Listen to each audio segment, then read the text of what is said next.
tous, ou rebonjour pour certains, j'ai déjà vu. Donc merci de votre présence pour ce nouveau Flash Camp donc, sur la thématique des data science.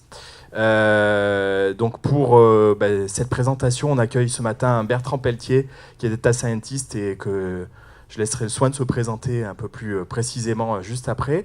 Je vais simplement te remercier chaleureusement pour l'investissement que tu as eu à préparer ce Flash Camp avec nous.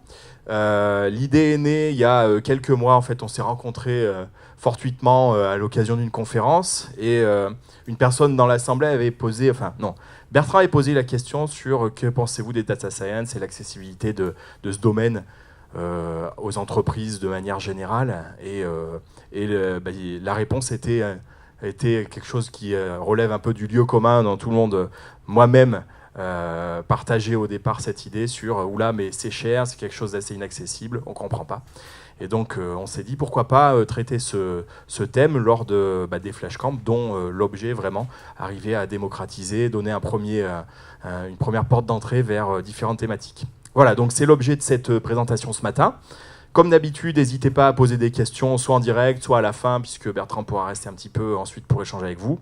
Et puis l'idée, c'est de se dire, si c'est une thématique qui peut susciter de l'intérêt, essayer de réitérer des moments d'échange comme celui-là sur des thématiques qui seront effleurées à la fin de la présentation et qui pourraient être abordées plus avant.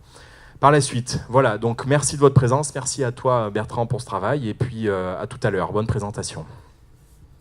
Eh ben merci Clément. Je crois que tu en as déjà beaucoup dit. Je vais attaquer directement en fait sur ce que tu as dit tout à l'heure, c'est-à-dire que dans le monde des data science, souvent en fait, on a quelques idées reçues. C'est ça qui a vraiment motivé en fait cette présentation, c'était d'essayer en fait de vulgariser, mais plus que ça, c'est de donner des exemples concrets en fait des applications des data science et surtout en fait le fruit en fait grosso modo de mon expérience que j'ai eue avec les startups. Donc je vais reprendre en fait la formule. Je vous remercie à tous d'être là. Tout d'abord, vraiment, j'espère qu'on va pouvoir passer un moment agréable tous ensemble. Donc je tiens bien sûr à remercier aussi le Bivouac. Donc, comme l'a rappelé Clément, en fait, cette initiative, en fait, on l'a mis en place. C'était une idée qui nous trottait dans la tête depuis déjà un petit moment.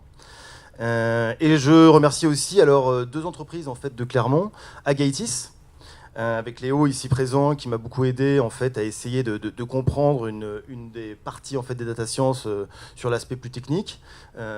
Donc un bon soutien. Et puis Highlight. Alors, je ne sais pas si vous connaissez le dénommé Axel, mais j'ai travaillé avec lui et justement, je vais vous présenter un exemple de notre travail ensemble. Et il m'a aussi beaucoup aidé à comprendre en fait tout l'aspect marketing et toute la stratégie startup. Alors, je vais d'abord commencer en essayant d'expliquer en fait le titre. Alors le titre, rendons à César, c'était une idée de Clément. J'avoue que sur le moment, en fait, moi je trouvais que c'était une bonne idée, ça ou un autre. En fait, il fallait quelque chose qui marque un peu les esprits. Et il a paru quelque chose, c'est-à-dire en fait, pendant que j'ai préparé cette présentation, surtout en faisant les slides, je me suis rendu compte en fait que le fait de vulgariser les data science n'était pas chose aisée. En particulier, en fait, et comme je vais vous le montrer tout à l'heure, dans les data science, il y a une très importante composante métier business.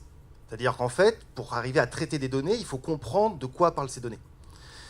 Et donc, je me suis rendu compte en fait que pour arriver à vulgariser, à parler de mon expérience avec les startups, il faudrait que je parle de sujets, donc les sujets que j'ai traités avec les startups, donc des sujets dans lesquels je ne suis pas spécialiste.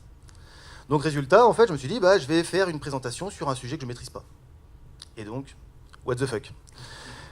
Mais malgré tout, en fait, c'était un bon challenge. Alors même si c'est vrai qu'on a fait ça un peu au pied levé, mais c'était quelque chose qui me tenait à cœur. C'était vraiment cette démarche de vulgariser en fait ce domaine.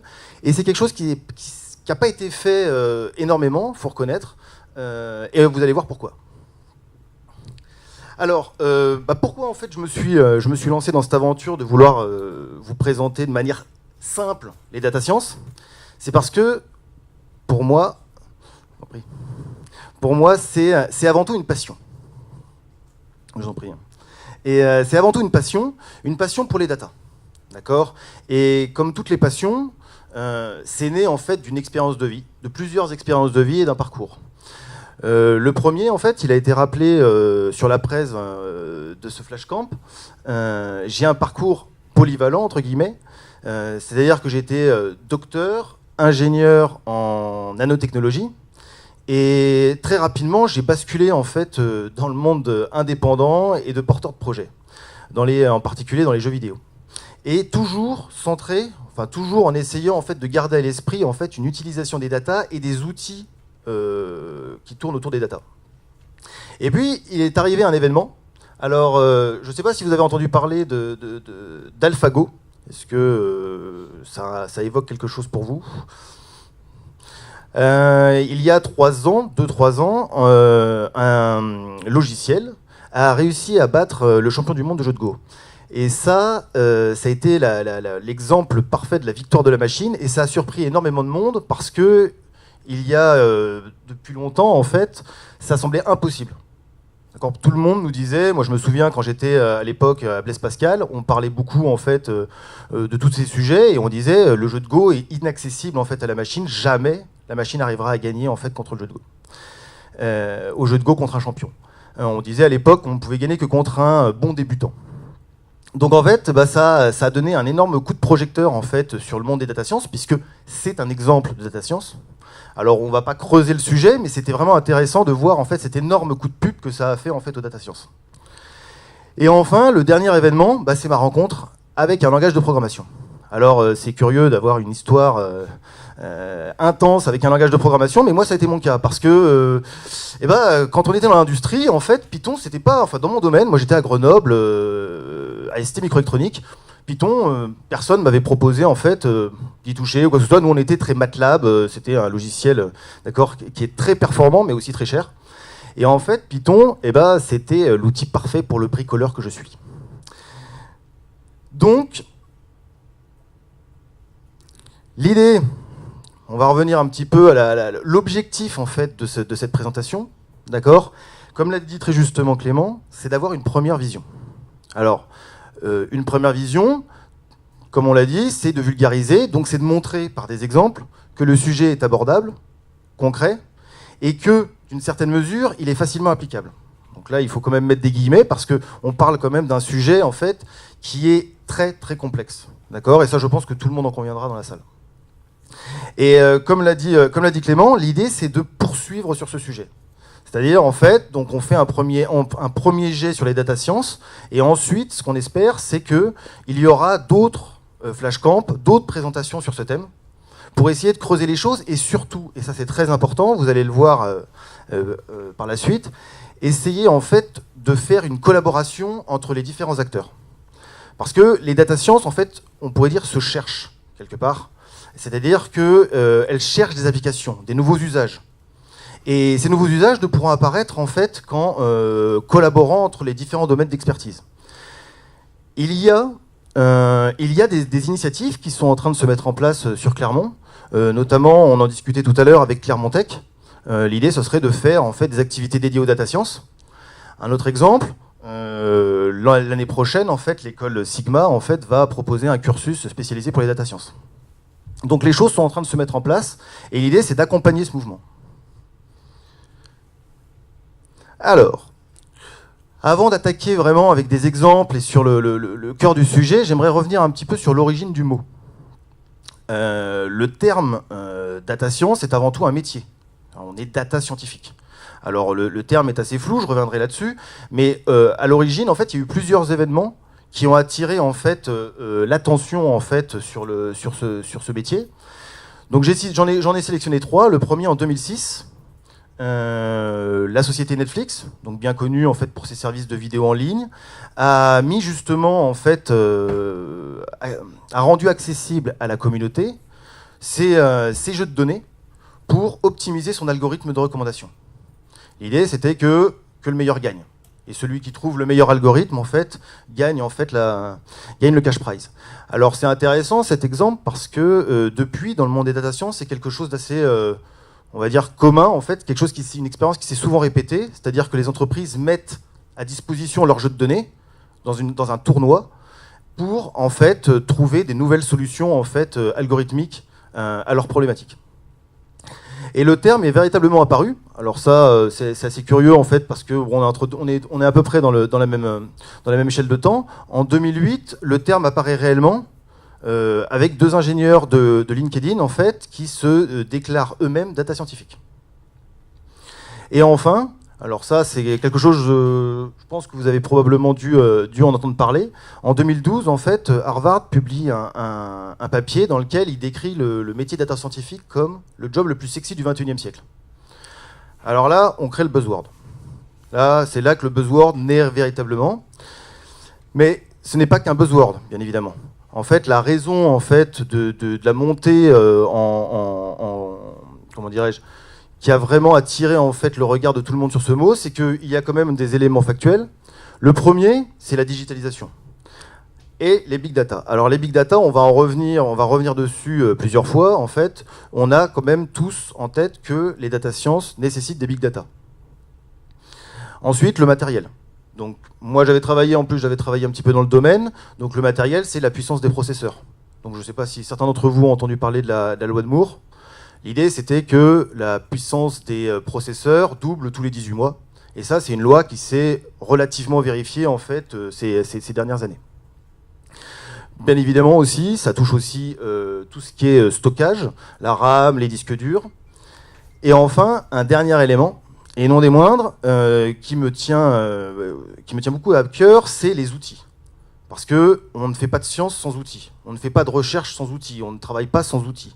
Et donc les outils des data science sont très importants. Et il est très important de comprendre ces différents outils et leurs usages. Et j'ai choisi en fait comme exemple en fait 3 catégories en fait d'outils, que sont les tableurs, les outils, ce qu'on appelle les outils BI, et enfin les langages de programmation. Et ces 3 outils ont tous les 3 en fait un intérêt dans les data science. Et ça c'est quelque chose de très très important à comprendre, à prendre en compte. Alors, justement, la confusion avec les big data. Alors, effectivement, quand je parle de Netflix, quand je parle de LinkedIn, on se rend bien compte que c'est d'énormes volumes de données.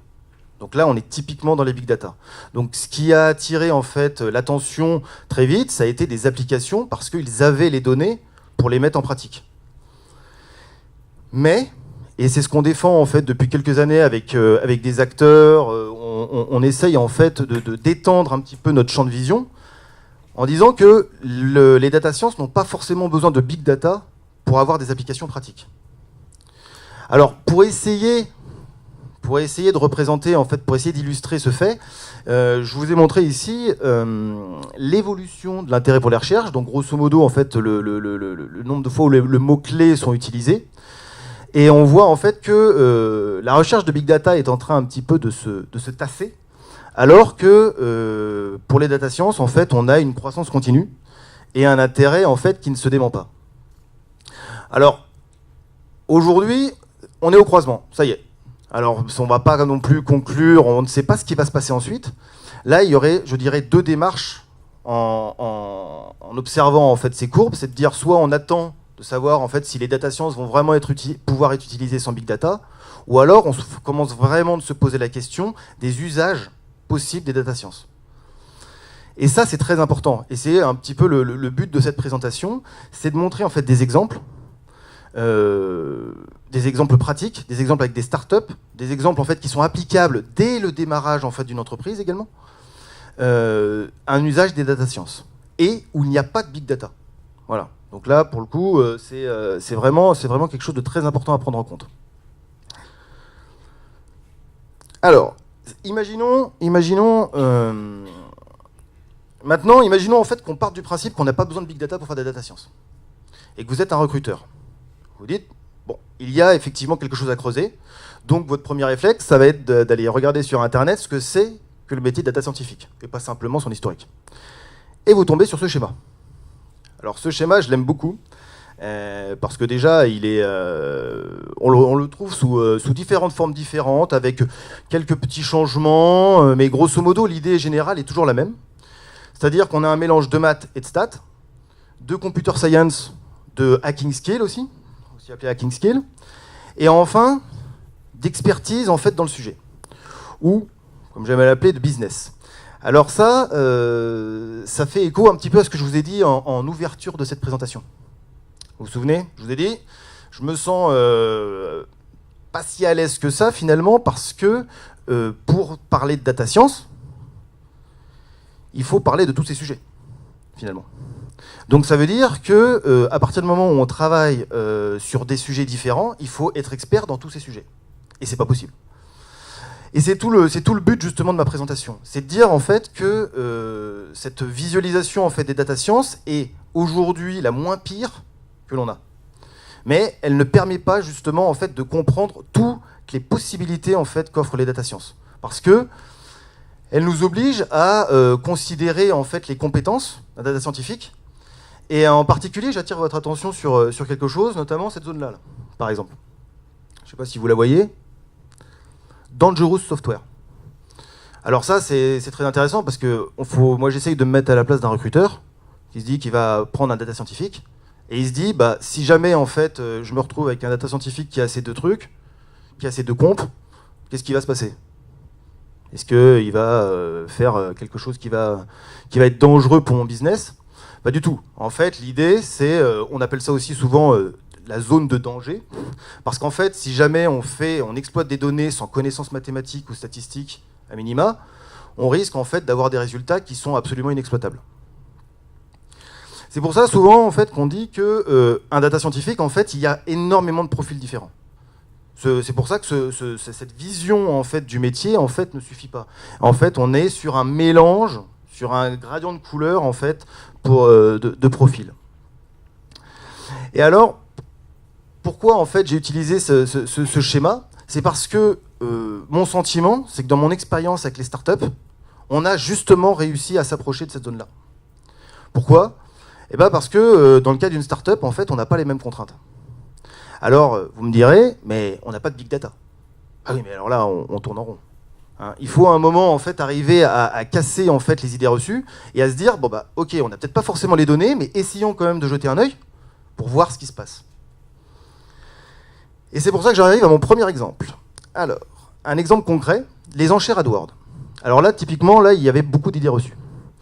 Donc ce travail, ça a été réalisé justement avec Degizfet, donc un site d'e-commerce en fait de Axel, j'en parlais tout à l'heure, et AdWords. Alors là, je vais essayer de faire participer un petit peu l'assemblée. Est-ce que vous pourriez me dire qui connaît AdWords dans la salle? 4, 5, 6, 7. Et qui utilise AdWords au quotidien pour son business? Est-ce que vous pourriez nous en dire un tout petit peu plus sur l'utilisation d'AdWords en fait dans votre business? Vous avez un site d'e-commerce? On utilise AdWords pour pouvoir monter sur...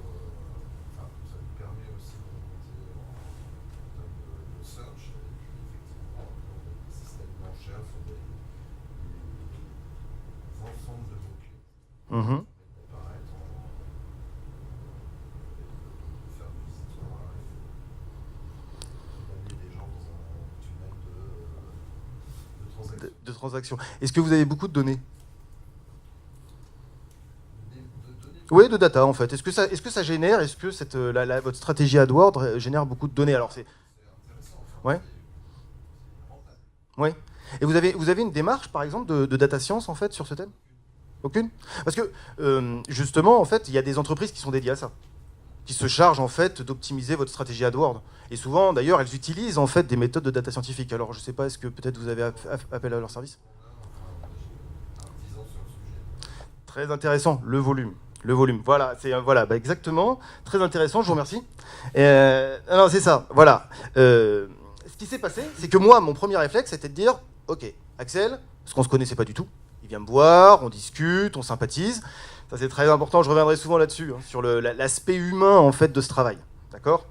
Et il vient me voir et puis on sympathise vraiment en fait et sur plein de points et il me dit bah voilà, est-ce que toi qui es data scientifique, est-ce que tu pourrais apporter un peu ta vision en fait des data à mon business?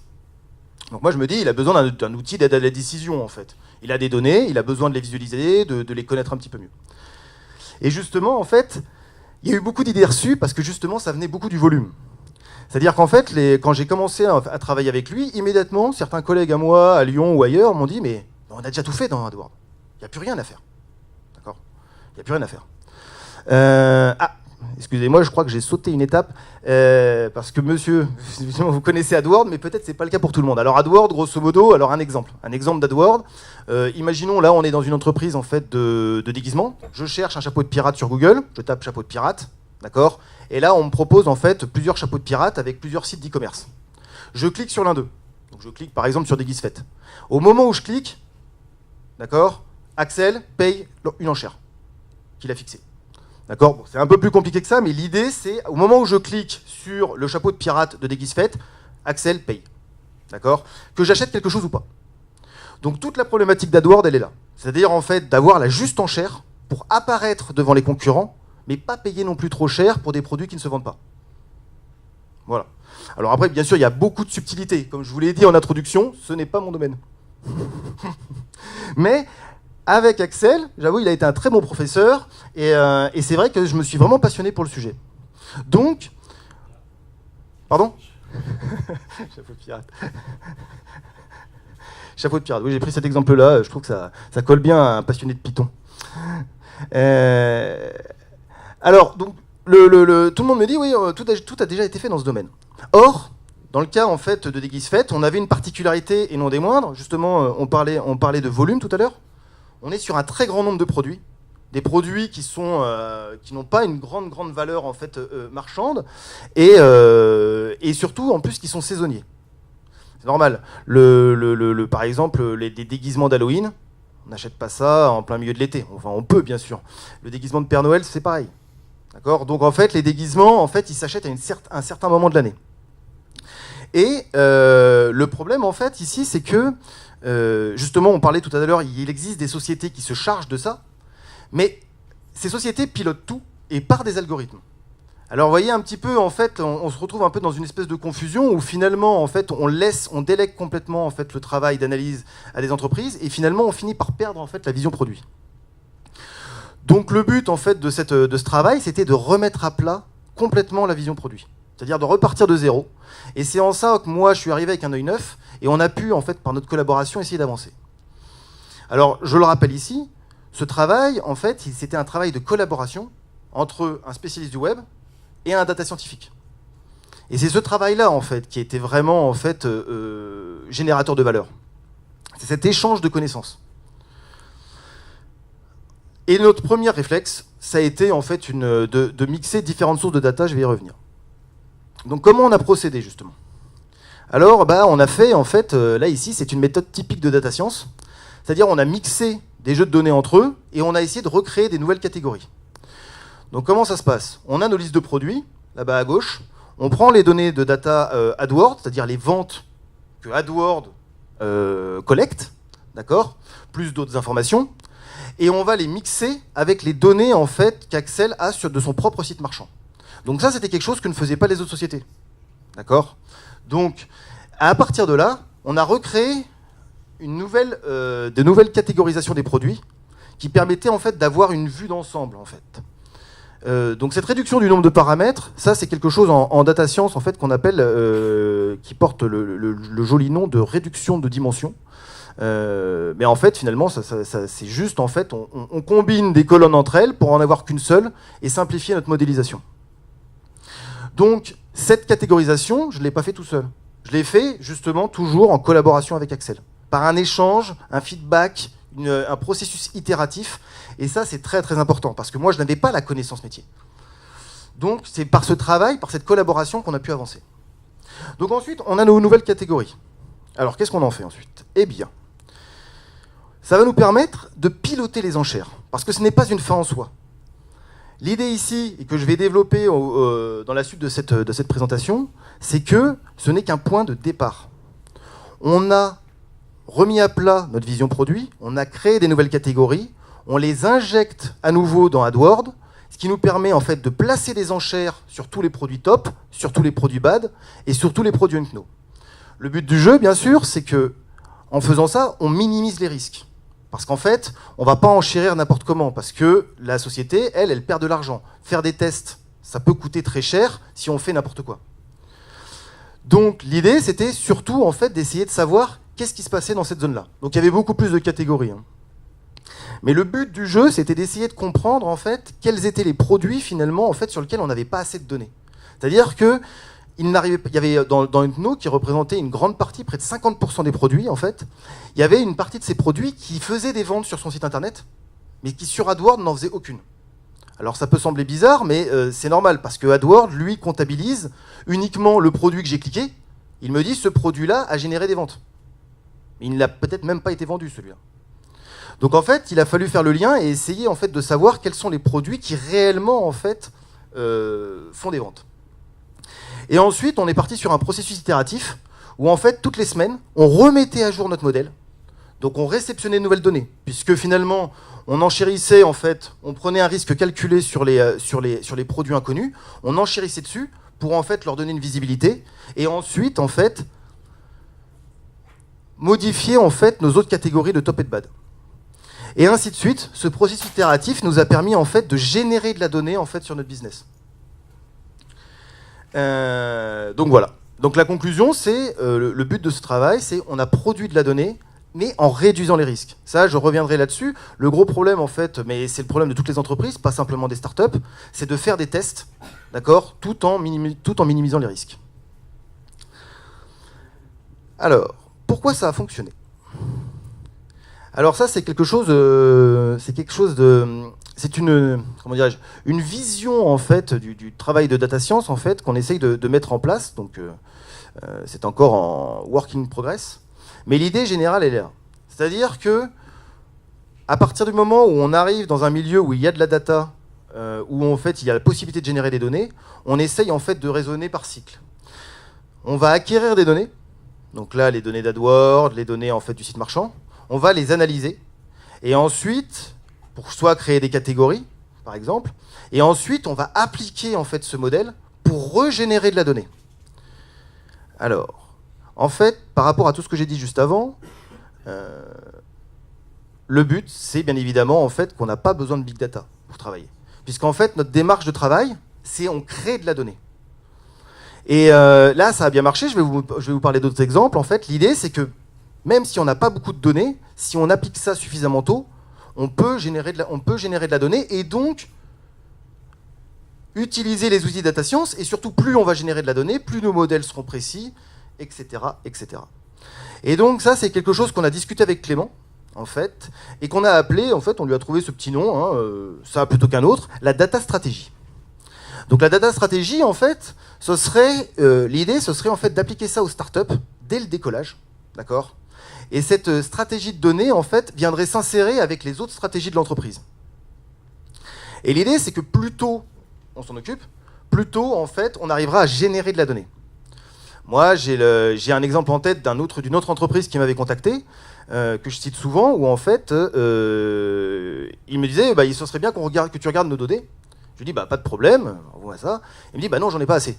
Et bon, on va attendre alors. Et puis le grand jour arriva, finalement, il m'envoie son tableau avec toutes les données. Alors c'était impressionnant, ils avaient vraiment tout sauvegardé, il y avait vraiment beaucoup de choses dedans. Et ce qui m'a beaucoup surpris, c'est qu'ils les avaient jamais regardées. Ils les avaient jamais ouverts. Ils avaient stocké les données, mais ils les avaient jamais regardées en fait. Donc résultat, c'était une impression assez étrange parce qu'ils me disaient on n'a pas assez de données, mais il les a pas regardées non plus. Donc ça veut dire que c'est peut-être, je dirais, trancher un peu vite le problème en fait. Donc l'idée, c'est vraiment, on applique une stratégie de données, je vais revenir dessus avec des gestes simples, des automatismes, très tôt dans la croissance de l'entreprise. Et justement, en fait, il y a des gestes tout simples.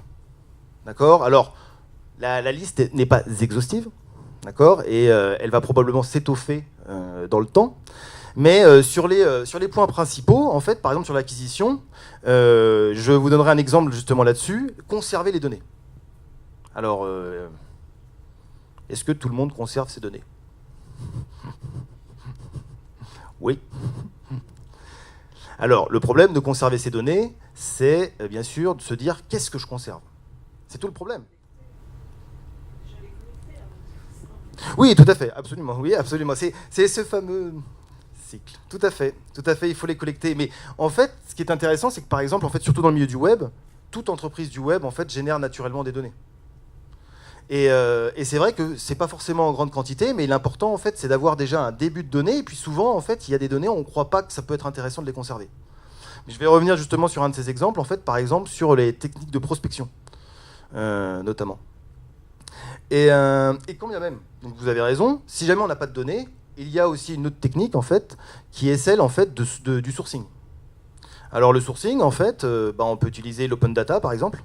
Ici, on a fait un essai la semaine dernière au Bivouac avec Clément en fait sur datagouv.fr. En fait, c'était très intéressant de mettre les mains dedans. Et puis bien sûr aussi une autre technique qu'on appelle le scrap. Tout le monde connaît ce mot. Non. Alors le scrap, non. Alors le scrap en fait, c'est le fait en fait de créer d'automatiser en fait la récolte d'infos sur un site internet. C'est-à-dire en fait, on va coder un robot en fait qui va en fait récupérer en fait toutes les informations qu'on trouve intéressantes sur un site internet. Donc c'est une technique qui est quand même beaucoup utilisée. Justement, je vais montrer un exemple ensuite en fait d'entreprise qui avait basé tout son modèle là-dessus. Donc on peut récupérer énormément de données comme ça. Ensuite sur l'analyse. Alors l'analyse, comme j'en ai parlé tout à l'heure, en fait, c'est là en fait le cœur du métier du data scientifique. C'est-à-dire mais il y a aussi des gestes simples. Nettoyage des données, mixer, consolider, c'est-à-dire en fait préparer ces données, parce que c'est pas le tout d'avoir des données, il faut aussi pouvoir les utiliser. Donc résultat, il y a plein d'étapes préliminaires en fait qui permettent en fait de vraiment en tirer le meilleur parti.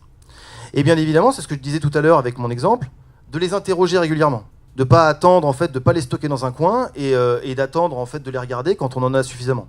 L'idée, c'est faut pas hésiter à les regarder en fait en continu. Et enfin, la dernière chose, l'application. Alors ça, c'est le passage justement, en fait, ce que je vous expliquais tout à l'heure, en fait, ce qu'on a fait avec Axel. C'est-à-dire, on remet dans la boucle, en fait, notre modèle, et on essaye, en fait, d'en tirer à nouveau des données. Et là, en fait, le seul conseil qu'on peut avoir, c'est bien évidemment de s'appuyer sur l'expertise du client.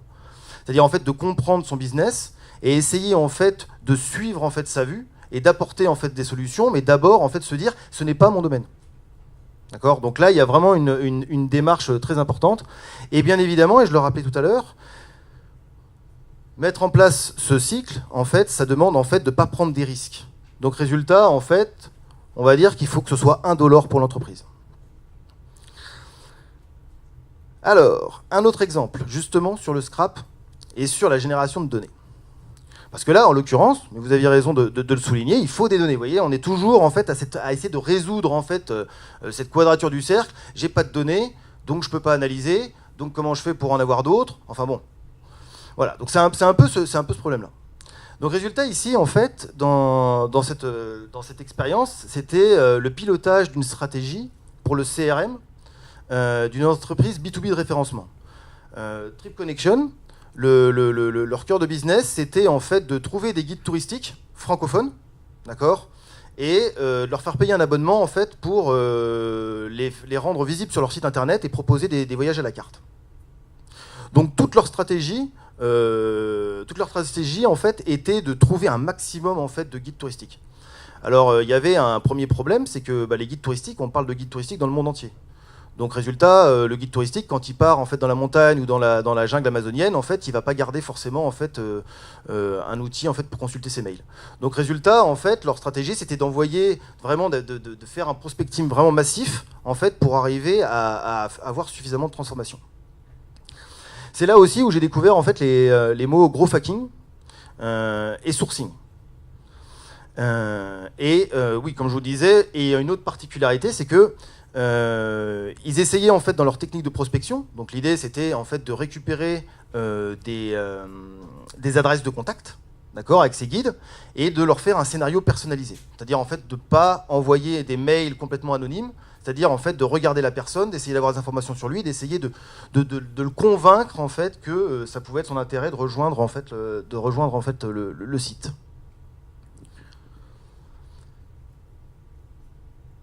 Et la première étape, ça a été l'acquisition. Alors, je vois que là déjà je suis en train de pinailler. Oui, vous vous dites probablement pourquoi en fait j'ai mis ce gros F avec une cible dessus.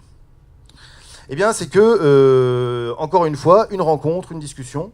le patron de la boîte, qui est un de mes amis, en fait, vient me voir un jour et il me dit Bertrand, j'ai un souci. La plupart de mes clients sont sur Facebook, mais quand je tape dans la zone de recherche, je ne les trouve pas. Alors c'est bien ennuyeux parce que j'aimerais bien en trouver d'autres. Et j'aimerais bien utiliser justement Facebook parce qu'il s'était rendu compte que la plupart des guides touristiques en fait avaient une page Facebook. Donc l'idée, en fait, il vient me voir et il me dit, bah voilà, moi je comprends pas, je mets mes équipes en fait sur Facebook, on rentre des mots-clés dans la zone de recherche et on arrive à rien retrouver, même pas les clients qu'on avait déjà. Donc je lui dis, je vais regarder. Je vais jeter un coup d'œil et puis là, alors je vais pas trop m'étendre en fait sur Facebook, mais il y aurait pas mal à dire. N'hésitez pas d'ailleurs après si vous avez des questions sur le sujet. Je me rends compte en fait qu'il va falloir contourner les limitations techniques pour arriver à retrouver en fait les guides touristiques sur Facebook. Et notamment en fait, ma première stratégie, ça a été en fait de faire un profilage client. Donc ça veut dire que j'ai utilisé les données déjà existantes. Et donc là, il a bien fallu retrouver en fait les clients. Donc j'ai trouvé la réponse. En fait, il fallait rechercher aussi par ville. En fait, ça sert à rien de faire d'autres types de recherches. En fait, il faut mettre un mot-clé et une ville.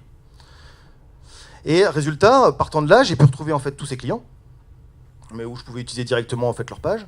Et je m'en suis servi en fait pour faire une première catégorisation en fait de leurs clients. Et cette première catégorisation de leurs clients, je l'ai utilisée pour faire une recherche et une acquisition massive. Donc ça a très bien fonctionné. Ça a vraiment très bien fonctionné. Et alors, comme ça, on n'a pas l'impression, mais en fait, les outils de data science, vous savez ce que je vous disais au début, les outils, pas forcément les techniques, pas forcément la méthodologie, mais les outils de data science ont vraiment été utiles.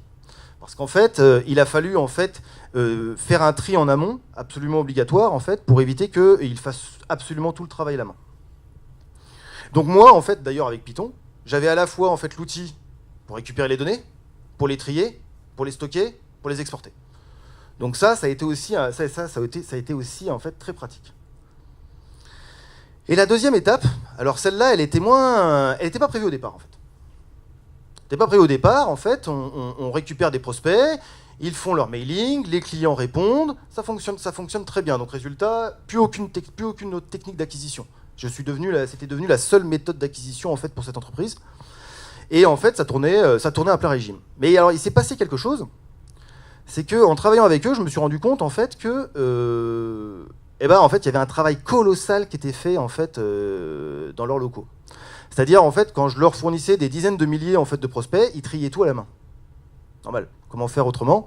Parce qu'ils voulaient faire des mails personnalisés. D'accord. Donc en fait, ils triaient. En fait, on avait plusieurs personnes, en fait, une équipe de 5 personnes qui travaillaient tous les jours à trier des mails.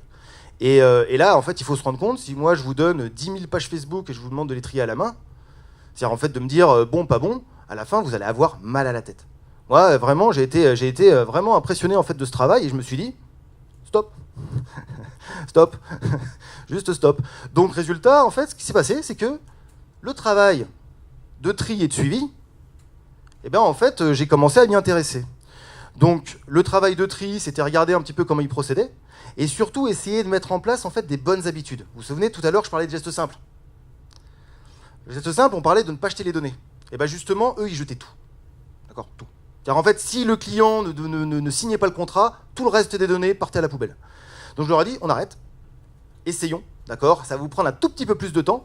Et en essayant en fait d'impliquer les gens dans la boîte là-dessus, ils ont trouvé un petit peu leur intérêt parce qu'ils se sont dit ah bah tiens c'est intéressant et tout, on discute, et on a une autre visibilité en fait de notre travail. Donc on s'est mis à tout stocker, on a mis en place en fait des systèmes en fait de stockage et de suivi un peu plus performants en essayant de garder un maximum d'informations, notamment par exemple, on en parlait tout à l'heure, par exemple l'information sur les échanges avec les prospects. Est-ce qu'il a répondu au premier mail, au deuxième mail, au troisième mail? C'était des choses toutes bêtes en fait, mais ça nous permettait d'avoir des informations sur, ok, la personne en fait, est-ce qu'il y a quelque chose qui pourrait nous mettre sur la voie de pourquoi on arrive à le transformer ou pas. Et en fait, ça a été encore une fois un travail itératif. C'est-à-dire qu'à chaque fois qu'il y avait un tri qui était réalisé en fait dans la boîte, moi je conservais les données et j'essayais de voir en fait comment je pouvais faire pour faire un premier tri en amont. Alors, le but, bien évidemment, en fait, c'était d'optimiser l'acquisition. C'est-à-dire, en fait, ce qu'on appelle dans le jargon, en fait, la quali des mails qualifiés. C'est-à-dire, en fait, quand il recevait en fait, les informations, en fait, il savait qu'il y avait de fortes chances que la personne correspondait en fait, à leur recherche. Et donc ça, c'était une première étape qui a très bien fonctionné. D'ailleurs, on l'a mis en place et tout le monde était très content, vous vous en doutez, parce que on a diminué la charge de travail et comme ça, ils ont pu se focaliser sur le travail de relation client. Et alors, il s'est passé une deuxième étape. Alors celle-là, j'en étais assez content et c'était pas du tout prévu non plus. C'est grosso modo, je me suis dit, comme on est parti en fait à essayer d'apprendre de nos données, allons jusqu'au bout. Et j'ai utilisé un algorithme en fait qui est bien connu des data scientifiques en fait et qui est utilisé depuis très longtemps. C'est l'algorithme de filtre anti-spam. Alors l'algorithme de filtre anti-spam, c'est assez simple, c'est-à-dire en fait vous avez un spam non spam, d'accord, et vous avez sur 10 000 en fait mails en fait vous avez 60% de spam et 40% de non spam. Et l'idée c'est qu'on va regarder le contenu du mail, les mots clés, tous les mots, et on va leur donner un poids qui va nous permettre de dire si ce mail est un spam ou non. Donc c'est un algorithme qui est assez performant en fait quand le label est oui non. Et surtout en fait il est très facile à mettre en place. Et bien on a appliqué la même technique. Parce que en fait sur chacun des prospects on avait le descriptif, d'accord, de sa page. On avait plein d'informations et c'était ces mêmes informations que les gens dans la boîte utilisaient pour faire le tri. Donc on a appris de ces données et à la fin on a réussi à se débarrasser en fait de ce tri à la main. Et le principe, c'est que comme on gardait toutes les données, au fur et à mesure en fait, qu'on apprenait de ces données, ça nous permettait en fait, d'affiner notre modèle. Ça a permis quoi d'utiliser l'algorithme concrètement ? Eh bien, en fait, que les gens triaient plus les mails à la main. Et En départ, en fait, en mail de prospection. c'est-à-dire, en fait, moi, quand je leur donnais en fait, ma liste de prospects, elle était déjà, ils avaient plus... Alors, oui, tu as raison, parce que je t'en avais parlé. Merci Clément. Et en fait, ce que je faisais souvent, c'est que je donnais une note. C'est-à-dire, en fait, avec toutes les données que j'avais, on avait aussi gardé aussi comme information, en fait, si le prospect arrivait à être transformé. Et donc, résultat, moi, je leur donnais une note. C'est-à-dire, je leur disais ce prospect-là, essayez de le regarder en détail. En fait, ça vaut peut-être le coup de faire un scénario encore plus personnalisé. Donc, l'idée, exactement, tu as raison, Clément, de le souligner, c'était aussi de faire des scénarios personnalisés directement. C'est-à-dire, en fait, moi, je leur disais sur quel prospect il faut faire un mail personnalisé et quel prospect, en fait, il faut passer moins de temps. Grosso modo, quel temps vous pouvez passer dessus. Et bien sûr, le deuxième point, c'était de ne plus faire ce tri à la main. Donc voilà, donc ça a bien fonctionné, même si c'est vrai que ça demandait en fait une certaine confiance. Hein, parce que très rapidement, en fait, il s'est passé qu'on avait un doute sur le fait de laisser passer en fait, des prospects quali. Donc il aurait fallu en fait aller un peu plus loin, mais le monde des startups a ses raisons. Et donc résultat, il a fallu en fait, lors d'un rush, en fait, revenir aux anciennes méthodes. Et voilà, c'est l'histoire. L'histoire montre en fait que quand bien même en fait on a une solution en fait intéressante de data science, pour la maintenir jusqu'au bout, en fait, il faut d'autres conditions. Et justement, en fait, parce que j'en ai pas encore parlé, mais ce n'est pas un oubli. Ce qu'on vient de faire ici, c'est du machine learning. D'accord ? Donc c'est l'action star des data science. C'est vraiment ça qui l'a porté en fait au sommet de sa visibilité. Quand je vous parlais en fait d'AlphaGo, c'est du machine learning. Et alors le but, moi, ça c'est ma définition, celle que je me permets de rajouter, c'est-à-dire en fait tu posais la question Clément, quel est l'intérêt en fait pour les entreprises ? Eh bien, moi je pense que c'est de soulager le labeur humain. C'est-à-dire que dès qu'une tâche peut être automatisée, en fait, eh bien, pourquoi ne pas le faire ? Et surtout, c'est que c'est un réservoir quasi infini en fait d'idées et de possibilités, puisqu'aujourd'hui, on n'a quasiment rien exploré dans les startups. Hein. Dans les grandes entreprises qui justement ont beaucoup de données, en fait, il y a en fait toute une méthodologie en fait pour appliquer des algorithmes de machine learning, mais dans les startups, il reste tout à faire. Et pas simplement comme base produit, mais également en fait ce que je vous disais tout à l'heure, comment intégrer la stratégie data dans la stratégie d'entreprise. Parce que l'idée, c'est toujours la même, on génère des données, d'accord ? On applique un cycle qui permet de générer des données, et plus on aura de données, au bout d'un moment, on peut essayer en fait de commencer de faire des algorithmes de machine learning. On ne sait pas quelle est la quantité de données minimale qu'on va avoir besoin, puisqu'il faut faire des tests, mais l'idée, c'est qu'on met en place cette stratégie pour générer de la donnée et espérer comme ça pouvoir faire des tests. Alors, en conclusion, comment rester en bonne santé en fait d'un point de vue data ? Donc, Effectivement, en fait, le sujet n'est pas... je vais pas clore le sujet aujourd'hui. Hein. Je vais pas vous dire que j'ai la solution magique. D'accord ? Ce que je vous ai présenté aujourd'hui, c'est juste quelques exemples, d'accord, où en fait, on utilise des méthodes, des outils de data science dans une startup. Mais je pense, en fait, et avec d'autres, en fait, qu'on peut aller plus loin et partir de ce constat tout simple, c'est qu'on n'a pas besoin d'attendre d'avoir des big data pour commencer à faire des data science. Et l'idée ici, ce serait peut-être de ne pas raisonner forcément en termes de data science, mais en termes de stratégie data, qui pourrait justement être mis en place dès le décollage de l'entreprise.